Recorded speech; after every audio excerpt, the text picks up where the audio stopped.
Welcome today in front of me Meizu M5s, and I'll show you how to create home screen folders on this device.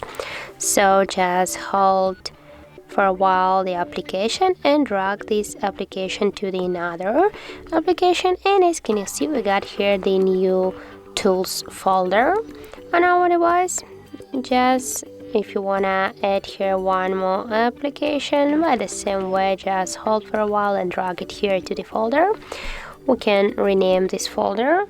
Just tap here on the name and, for example, type the apps, or just tap here to them, and we just successfully renamed our folder.